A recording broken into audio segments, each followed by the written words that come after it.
राधे राधे, हरे कृष्णा। 11 अगस्त 2026 दिन मंगलवार बेहद ही खास है क्योंकि इस दिन है श्रावण मास कृष्ण पक्ष की चतुर्दशी तिथि यानी कि सावन शिवरात्रि। वैसे तो हर महीने ही शिवरात्रि आती है, लेकिन सावन की शिवरात्रि बेहद ही खास होती है और 2026 में इस दिन कई वर्षों के बाद मंगला गौरी का व्रत भी साथ में रहने वाला है, यानी कि भगवान शिव शंकर भोलेनाथ के साथ साथ माता पार्वती का आशीर्वाद भी आपको अवश्य ही प्राप्त होगा। कहते हैं जो भी भक्त सावन शिवरात्रि के दिन निश्चित काल में भगवान की विधि विधान से पूजा करता है उसके दुख दूर हो जाते हैं। 2026 में यह तिथि 11 अगस्त दिन मंगलवार को है। बता दें आपको, पूजा का शुभ मुहूर्त रहेगा निश्चित काल में रात्रि 12:05 से 12:48 तक। कुल अवधि रहेगी पूजा की 43 मिनट की। पारण शुभ मुहूर्त में करना चाहिए, इसलिए पारण 12 अगस्त की सुबह 5:48 पर होगा।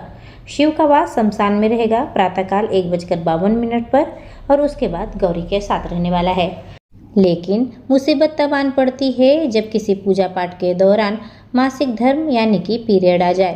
पीरियड के दौरान मंदिर जाना, शिवलिंग पर जल चढ़ाना, पूजा पाठ करना इत्यादि कार्य वर्जित माने जाते हैं। ऐसे में आइए जानते हैं कि पीरियड के दौरान नया व्रत उठा सकते हैं या नहीं, पीरियड के कितने दिनों के बाद हम व्रत रख सकते हैं, पूजा पाठ कर सकते हैं और शिवलिंग पर जल चढ़ा सकते हैं। कहते हैं अगर किसी महिला को पीरियड चक्र आया हुआ है और वह पहले से ही व्रत रख रही है तो इस सावन भी वह शिवरात्रि का व्रत रख सकती है, लेकिन इसके कुछ नियम हैं।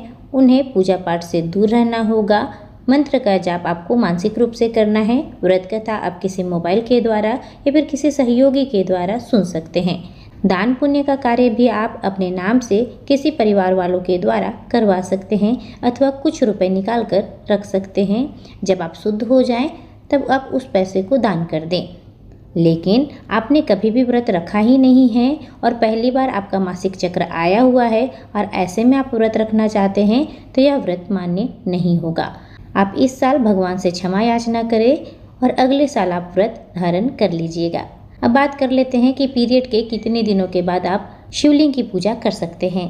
तो पीरियड के 5वें दिन बाल धोकर आप अपने ऊपर गंगा जल का छिड़काव कर मंदिर भी जा सकते हैं, पूजा भी कर सकते हैं, शिवलिंग पर जल भी चढ़ा सकते हैं।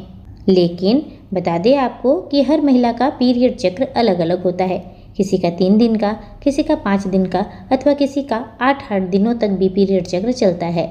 ऐसे में जब तक आप पूर्ण रूप से शुद्ध ना हो जाए, व्हाइट डिस्चार्ज आना प्रारंभ ना हो जाए, तब तक आप पूजा पाठ से दूर रहें, मानसिक पूजा करें। मानसिक पूजा का भी आपको पूरा लाभ अवश्य ही मिलेगा। यह थी आज की विशेष जानकारी। आई होप आपको पसंद आई हो।